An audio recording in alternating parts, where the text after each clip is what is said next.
नमस्कार, आप देख रहे हैं बिग फाइट लाइव और आपके साथ मैं हूं श्वेता मिश्रा। देश में स्ट्राइक पर सियासत गर्माती जा रही है। वहीं आज एयरफोर्स ने भी 12 पेज में बालाकोट एयर स्ट्राइक के सबूत सौंपकर कईयों की बोलती बंद कर दी। लेकिन सीएम अशोक गहलोत ने जो किया वो वाकई दिल जीतने लेने वाला था। कोई एयर स्ट्राइक का सबूत मांग रहा है तो कोई सबूत देने में जुटा है। लेकिन इसी बीच सबसे बड़ा सच तो ये है कि सेना का शौर्य किसी सबूत का मोहताज नहीं, और यही बात दोहराई है सूबे के मुख्यमंत्री अशोक गहलोत ने, और वो भी सरहद पर जाकर। सीएम गहलोत ने खुद बॉर्डर पहुंचकर बता दिया और जता दिया कि सेना का हौसला बयानों से नहीं बल्कि उनके बीच जाकर बढ़ता है।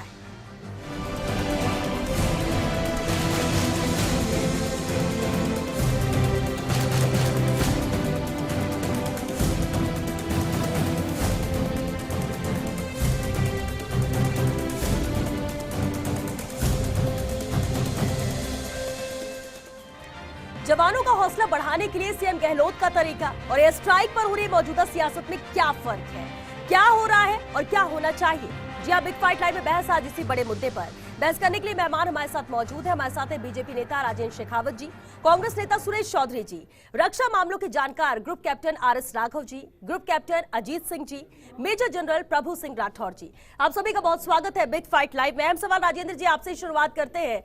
एक तरफ गिनती बताई जा रही है, एक तरफ सबूत मांगे जा रहे हैं, दूसरी तरफ प्रदेश के मुखिया बॉर्डर पर जाकर सेना का हौसला बढ़ा रहे हैं। क्या सियासत हो रही है यहाँ पर?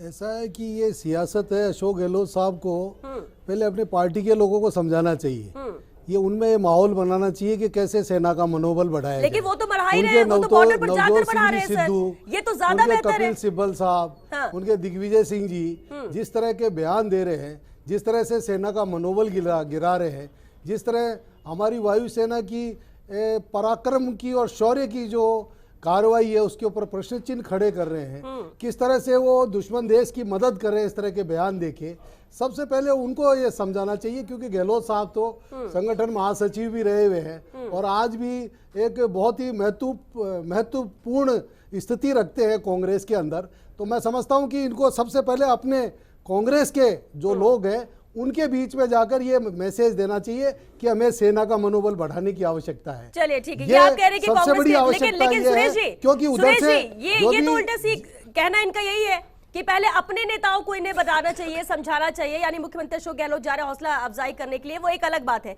लेकिन सुरेश जी, सबूत आप लोग बार बार क्यों मान रहे? क्या सेना के शौर्य पर कोई शक है? क्यों सबूत मांगे जा रहे हैं?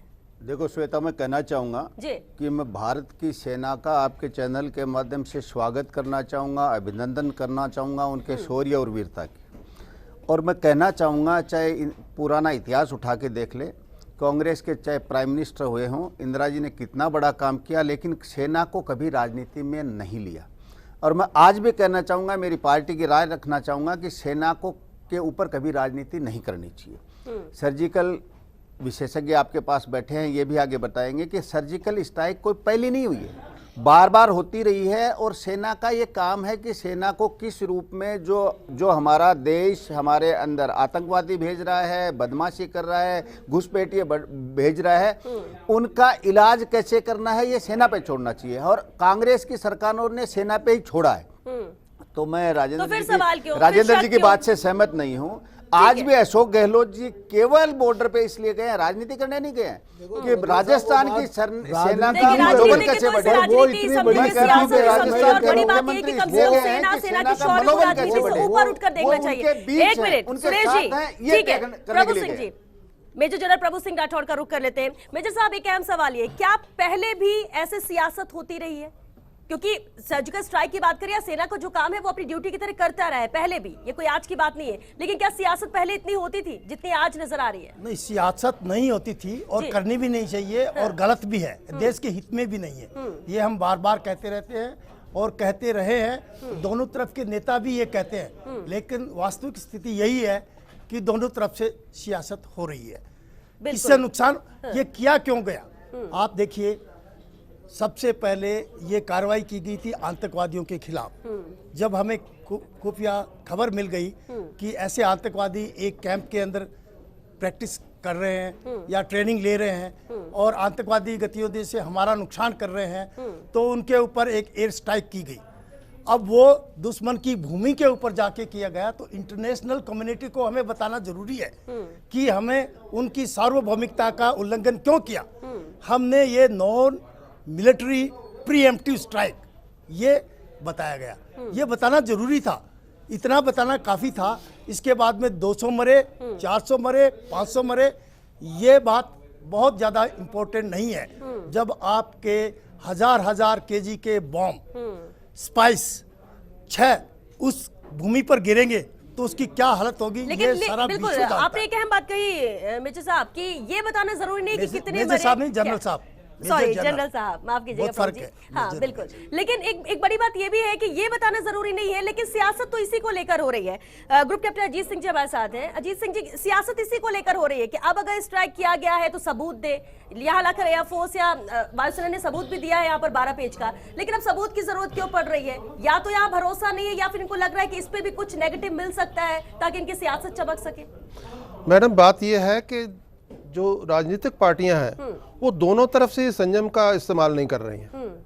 दोनों तरफ से ये कोशिश हो रही है एक दूसरे को नीचा दिखाने के लिए, और इसके बीच में जो सेना का काम है वो तो एक दफ़ा जो टारगेट दिया जाता है, उनके पास जो हथियार है उनसे पूरी क्षमता के साथ, पूरी निडरता के साथ, बहादुरी के साथ अपना जो टारगेट है उसको डिस्ट्रॉय करेंगे।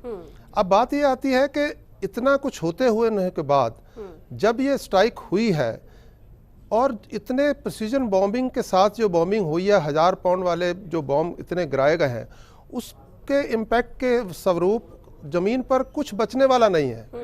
उसमें सवाल पैदा ही नहीं होता कि 8 से 9 सेकंड तक, मिनट तक जो विमान थे वो दुश्मन के एरिया में थे, वो तो जैसे रेंज प्रैक्टिस होती है वैसा उनका टाइम मिला है, तो कुछ बचने का तो सवाल नहीं पैदा होता। अब दूसरी बात ये आती है कि हमारी गवर्नमेंट, हमारी सरकार, जो सत्ता वाली सरकार है, उसके भी कुछ जो लीडर हैं अपने आप कुछ ऐसे बयान दे रहे हैं जिससे कोई ना कोई शक पैदा होना जरूरी है। तो जब हमारे देश के अंदर दूसरों विपक्ष में या सत्ता में जो प्रतिनिधि हैं, जो लीडर हैं, उन अपने में कोई विवाद खड़ा करेंगे, एक दूसरे को डाउट करेंगे, तो जाहिर है कि जो पड़ोसी देश है वो उसका फायदा उठाने की कोशिश करेगा, और यही हो रहा है। मैं ये समझता हूँ कि जो टारगेट दिए गए, एयरफोर्स ने निडरता से उनको तबाह किया, और इसके ऊपर कोई प्रूफ देने की जरूरत किसी को नहीं है, बिल्कुल नहीं है। वो प्रूफ तो शरेआम सबको मालूम ही है। अब कितने मरे, कितने घायल हुए, ये तो नहीं पता चलता है। ये बीच में ये भी खबर आई थी कि उसे 300 से ऊपर, वो सत्ता वाले पक्ष ने ही बताया कि 300 से ऊपर उसके ऊपर जो सेल फोन है उनके सिग्नेचर पाए गए। तो जाहिर है अगर 300 लोग उधर मौजूद थे तो उनका किसी का बचना नामुमकिन है। बिल्कुल, और ऐसे में फिर भी सबूत मांगा जा रहा है। दिल्ली में सियासत भी इसी बात को ले रही है, लोकसभा चुनाव के मद्देनजर भी कहा जा रहा है, लेकिन सियासत के लिए अब एक बड़ा मुद्दा ये सर मिल गया है, और इसलिए अब एयर स्ट्राइक पहले कुछ किया नहीं जाता, और जब किया जाता है, कार्रवाई की जाती है, तो उस पर भी अब सबूत ही चाहिए। Group captain RS Raghav ji. Shweta जी, सबसे पहले मैं ये कहना चाहूँगा कि मुझे बड़ा अफसोस है इस बात का, और उससे कोई पॉलिटिकल पार्टी कनेक्टेड नहीं है, पर जो अपनी आम जनता है जी, और आम जनता में मतलब मैं सर्विस वालों की भी बात कर रहा हूँ, जो डिफेंस के लोग हैं, जिनको जानना चाहिए अभी जो बोला जा रहा है कि वो जो प्रधानमंत्री कह रहा है, जो एयर चीफ कह रहा है, उसको डाउट करने के लिए तैयार हैं, पर पाकिस्तान मीडिया जो कह रहा है उस पर उनको बहुत विश्वास है। तो मुझे ये समझ में नहीं आता, हमारे डिफेंस, हमारी ग्रुप्स में, व्हाट्सएप में जो टेक्नोलॉजी यूज़ की गई है, इतनी एडवांस टेक्नोलॉजी इस अटैक में यूज़ की गई है, जो bombs, precision guided bomb use किए गए हैं, क्रूज मिसाइल वही टेक्नोलॉजी यूज़ करता है, और हमारे जहाज वहाँ पास जाके गिरा रहे हैं, तो कोई मतलब ही नहीं है कि वो टारगेट का कुछ भी बचा होगा उधर। बिल्कुल, और लेकिन अहम सवाल है यहाँ पर सुरेश चौधरी जी, ऐसे में देखिए अब जब हमारे साथ बैठे हुए हैं सर और ये सब जानकारी दे रहे हैं, देखिए चर्चा का विषय भी यही है कि आखिर सवाल क्यों उठाए, इसके बाद भी क्यों इस पर सवाल उठाए जा रहे हैं। कोई 250 बोल रहा है, कोई 300 बोल रहा है। अगर टारगेट जो दिया गया था उन्होंने पूरा किया है, और अगर एक लाइन की बात है, सेना कह रही है ऐसा हुआ, तो उसे मानना चाहिए और पूरे देश को मानना चाहिए, कम से कम पाकिस्तान की भाषा तो नहीं बोलना चाहिए। नहीं श्वेता, मैं बिल्कुल ठीक कह रहा हूं कि भारत की सेना ने जो शौर्य का काम किया है उसका मैं अभी भी कह रहा हूं स्वागत है, अभिनंदन है। सवाल इसलिए उठता है कि भाजपा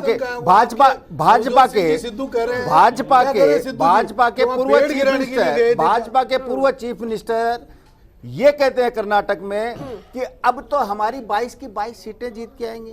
तो भारत की सेना भारत के लिए काम करती है, किसी पॉलिटिकल पार्टी के लिए काम नहीं करती। ये सभी राष्ट्र के लिए काम को करती समझना है। होगा सर। सेना में और ये सभी को कितनी समझना बड़ी होगा। बात है, क्या कह रहा है कांग्रेस इसका? के राष्ट्रीय अध्यक्ष राहुल गांधी जी ये कह रहे हैं कि मैं राष्ट्र के साथ खड़ा हूं, राष्ट्र की आर्मी के साथ खड़े हैं, राष्ट्र की आप आर्मी तो ये जो बताओ खड़े हैं, नवजोत आर्मी सिंह जी के सिद्धू साथ किसके जो है, साथ खड़े हैं? वो सारा आप का तो सारा बताओ हम दिग्विजय आर्मी सिंह जी के किसके साथ बिल्कुल, खड़े हैं? लेकिन सुरेश दोनों जी, के नाम सुरेश बताओ जी आप। क्या- सॉरी, सुरेश जी आपको बात बता रहे हैं कभी भी किसके एक साथ खड़े ठीक है, हैं? सुरेश जी। किसके साथ भाजपा खड़े हैं का है, दोनों? हमारा काम नहीं है। ठीक है। ये शक सुबह ये करना भाजपा का। ठीक है, लेकिन नवजोत सिंह सिद्धू या इस तरह के नेता जो बयान दे रहे हैं दिग्विजय सिंह उस जी पर क्या कोई बयान एक्शन दे क्यों रहे नहीं हैं साहब, लेता? संख्या बताइए। एक्शन ना लेना कहीं ना कहीं उनका सपोर्ट करना है, आम जन तो यही मानेगा। देखो श्वेता, कोई भी आदमी, मैंने कहा ना, एक पूर्व चीफ मिनिस्टर भाजपा के जो बात कर रहे हैं, अगर हमारी पार्टी का भी वो कोई ऐसा नेता, CRPF मैं कह रहा हूं कोई भी 40 हमारी पार्टी का जवान नेता शहीद हो गए अगर किसी और वो सेना दिग्विजय सिंह जी एक उसको सेना दुर्घटना पे- बता रहे हैं। मैं कह रहा हूं दुर्घटना बता हमारे रहे हैं। कोई भी सरेआम पार्टी का आतंकवादी नेता, घटना को राजेंद्र जी बात दुर्घटना सुनो, बता रहे हैं। क्योंकि भाजपा की कमजोरी को सुनने की कोशिश करो। नहीं, मैं कह रहा हूं कि भाजपा- हमारी पार्टी का अगर कोई भी नेता सेना के दिग्विजय शौर्य सिंह जी पे, आपकी पार्टी के सेना नहीं है के क्या? शौर्य पे अगर हाथ कपिल उठाता सिब्बल तो साहब हम आपकी कहते हैं वो हमारी पार्टी के का नहीं नहीं है। नहीं, वो आपकी पार्टी के लेकिन नहीं ठीक है, कपिल लेकिन सिब्बल साहब। खत्म हो चलिए जाती ठीक है ना, अगर इसको पार्टी से इतर बात करें सुरेश जी, पार्टी से हम इतर बात करते हैं ना, क्या बीजेपी क्या कांग्रेस,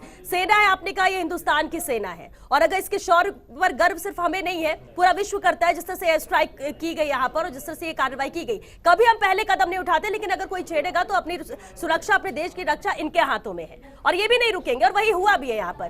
फिर इसके बाद बात क्रेडिट की होती है सर, अगर केंद्र में जिसकी सरकार है उसके रहते हुए एयर स्ट्राइक की गई तो क्रेडिट उन्हें जाएगा, तो लोकसभा चुनाव है, इसमें फायदा हमें नहीं होगा, ये गणित लगाई जा रही है। सुरेश जी आप इसे मानिए, मैं आपको नहीं कह रही हूँ, या फिर आपके एक दो नेताओं को छोड़ दिया जाए, लेकिन जो नेता कह रहे हैं मैं उन पर भी तो श्वेता एक्शन लेने की आपकी बात जरूरत से है। सहमत हूं कि भारत की सेना 130 करोड़ लोगों की सेना है, 130 करोड़ लोगों के ताज हैं, उनके ऊपर हमें अभिमान है, पूरा विश्व इनकी ताकत को जानता है, ये भारत की ताकत है, विश्व की ताकत है, इन पे अगर कोई आंच उठाता है या कोई बात करता है वो बिल्कुल सरासर गलत है। ये काम हमारी पार्टी ने करने देंगे।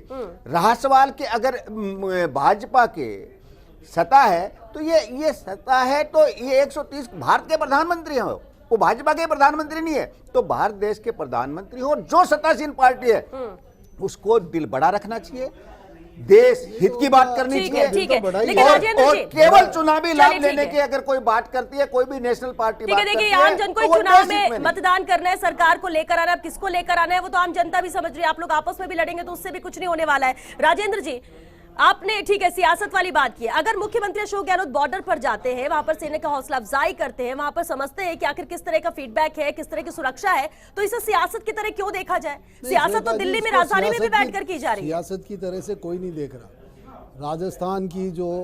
राजस्थान का राज्य है, पाकिस्तान की बॉर्डर लगती है, और एज ए मुख्यमंत्री वो वहाँ गए हैं, अपने वो जवानों के साथ में वहाँ मिले हैं उनसे, तो उनका हौसला बढ़ाया है, तो ये तो स्वागत योग्य है, इसके लिए तो कोई मना नहीं कर रहा। परंतु उनसे ये भी निवेदन कर रहे हैं कि वो अपनी पार्टी के लोगों में उनको समझाएं, क्योंकि वो उनकी बहुत अच्छी स्थिति है। ये इस बीजेपी में बहुत ये गड़बड़ है। उनकी बहुत अच्छी राजस्थान के स्थिति है। चीफ मिनिस्टर तो सबसे वहाँ लंबा गए, बॉर्डर सेना के हौसला अफजाई के लिए सेना के बीच जा रहे हैं, उसमें भी उनको कौन प्रॉब्लम। मना कर रहा है? कोई मना और- नहीं। चलिए ठीक है, आप मोदी बीजेपी जी कांग्रेस चुनाव से है, आप अब अपना जनता बेहतर का क्या है मिजाज पार्टी के जनता लिए में आप उस बोले जवाब बगैर यहाँ पर बताएं, देंगे। वो इनको अच्छा मेजर लगता जनरल है। प्रभु सिंह जी, आप इसे किस तरह से देखते हैं सर? मुख्यमंत्री पहुंचते हैं बॉर्डर पर, सेना के बीच में मौजूद है, जवानों से संवाद कर रहे हैं, इसे आप कैसे देखते हैं? नहीं, एक अच्छी बात है, स्वागत योग्य बात है, इस पर किसी का ऑब्जेक्शन नहीं हो सकता, नहीं सत्ता का न विपक्ष का। वहां जाते हैं, उनके साथ मिलते हैं, उनकी कठिनाइयों के बारे में जानते हैं, बहुत बड़ी बात है, अच्छा बात है और स्वागत योग्य कदम है। लेकिन जो विपक्ष ये डिबेट चला रहा है, इससे नुकसान किसको होता है? नुकसान देश को होता देश को होता है, जो जितना मोमेंटम हमने 3-4 दिन बनाया, उसके बाद में जब से विपक्ष ने सवाल उठाने शुरू कर दिए हैं, तो शायद विश्व में भी इसकी हलचल कम हो गई है। नहीं तो हमारे साथ पूरा विश्व खड़ा था, बिल्कुल। और अभी भी खड़ा है, इसमें कोई बात नहीं है। मुद्दा आतंकवादी का है, और आतंकवादी मुद्दे के ऊपर सारा विश्व एक है, इंक्लूडिंग फ्रांस, जापान, ब्रिटेन और अमेरिका, सब ने आगे चलकर एक मुहिम चलाई है कि आतंकवाद को खत्म करना चाहिए, और हो सकता है तो उसमें भारत नेतृत्व कर सकता है। क्योंकि आतंकवाद का केंद्र बिंदु पाकिस्तान है बिल्कुल। और पाकिस्तान अजीत के अड्डों को खत्म करना। बिल्कुल, लेकिन अजीत जी, ये जो अपने ही देश के लोग अगर सवाल खड़े करेंगे तो ये तो पाकिस्तान को इससे लेकर बल मिल रहा है। उनकी मीडिया यहाँ पर चिल्ला रही है कि इनके अपने लोग हैं, ये कह रहे हैं, तो उस पर लेकर जांच होनी चाहिए या एयर स्ट्राइक की गई या नहीं की। सही बात है। सबसे बड़ी तो गलती हमारी ही है कि हम यहाँ पर राजनीति अपनी ही फायदे की लोग सोच रहे हैं, ये नहीं सोच रहे कि देश की बात है यहाँ पर और पाकिस्तान इसे लेकर किस तरह से बुनाने की कोशिश करेगा। मेरी व्यक्तिगत राय ये है मैडम जी कि दोनों की तरफ से संयम नहीं बरता जा रहा है, दोनों ही तरफ से अपने काउंटर क्लेम और क्लेम हो रहे हैं। और मेरा यहाँ पर एक बड़ा सीरियस सजेशन करना चाहूँगा आपके चैनल के माध्यम से कि जैसे मेरे जनरल साहब इधर ग्रुप कैप्टन साहब बैठे हैं, मेरे से सहमत होंगे कि जब हम सेना में होते हैं, कोई भी थल सेना हो, वायुसेना हो या नेवी हो, हम वर्दी पहने हुए किसी भी तरह की कोई पॉलिटिकल सिस्टम पे टिप्पणी नहीं करते हैं, हम उस संयम में रहते हैं। मैं चाहूँगा कि ये संयम पॉलिटिकल पार्टी भी इस्तेमाल करे और सेना के ऊपर किसी तरह की टिप्पणी से बिल्कुल बाज आए, उसकी तरह की टिप्पणी ना करें सेना के ऊपर। सेना को अपना काम करने दें, विपक्ष वाले भी और सत्ता वाले भी।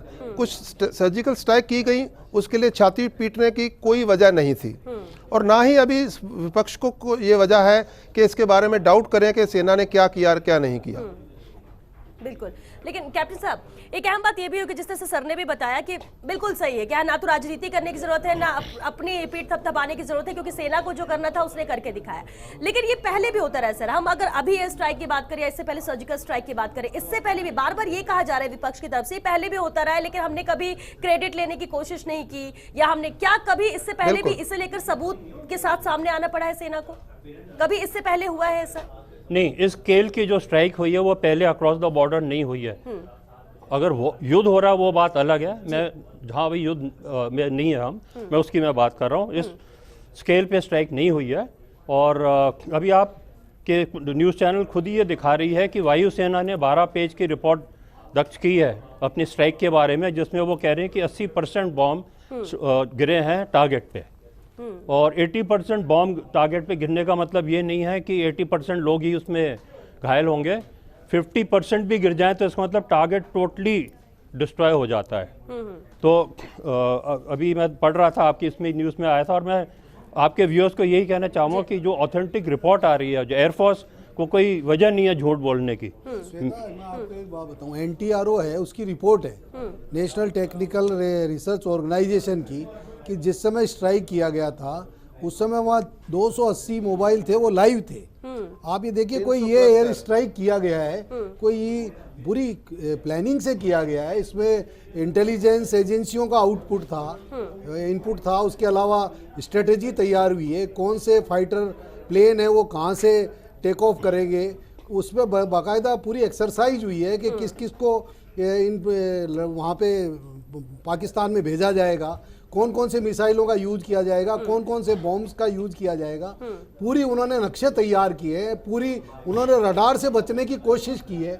मैं आप बिल्कुल, लेकिन इसको फिर भी यकीन नहीं बना जनरल साहब। एक जोखिमपूर्ण कार्य हमारी सेना ने किया है, पूरी योजनाबद्ध तरीके से किया है। एक ये भी बात उठती है कि ठीक है आप सबूतों की बात बार बार करते हैं, लेकिन इसमें सबूत किस बात का? नहीं, एक मिनट रुकिए राजेंद्र जी, एक मिनट, टेक्निकल सबूत है, वक्त भी यहाँ पर खत्म हो रहा है। लेकिन जनरल साहब, एक सवाल ये भी उठता है कि यहाँ पर बार बार सबूत की बात कही जाती है। जब बार बार सबूत की बात कही जाएगी, सियासत इस पर की जाएगी, तो सेना का भी तो मनोबल इसमें डाउन होता है। बिल्कुल, उसके सवाल का मतलब क्या, इनडायरेक्टली सवाल सेना के ऊपर उठता है कि सेना की रिलायबिलिटी क्या है, विश्वसनीयता क्या है। इसका मतलब सेना झूठ बोल रही है, ये हो नहीं सकता। जो जिस तरह का टेक्निकल एस्पेक्ट हमने आपको दिए है, और अब तो सैटेलाइट पिक्चर सामने आ गई है, अब तो दूध का दूध और पानी का पानी हो गया, अब तो कुछ बचा ही नहीं है।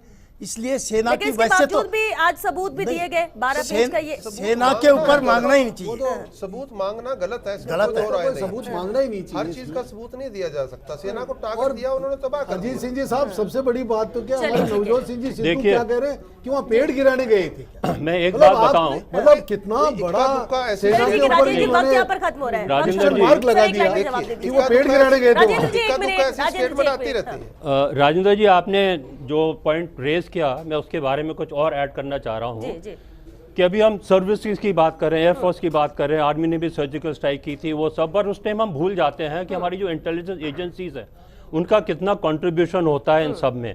जैसे ये कह रहे हैं एनटीआरओ का कह रहे हैं, जैसे हमने जब जो टारगेट चुना है उसमें हमारी इंटेलिजेंस एजेंसी इन्वॉल्व होती हैं। बिल्कुल बिल्कुल सर, बहुत अहम बात आपने कही, लेकिन सर वक्त भी खत्म हो रहा है। बहुत शुक्रिया आप सभी का इस चर्चा में शामिल होने के लिए।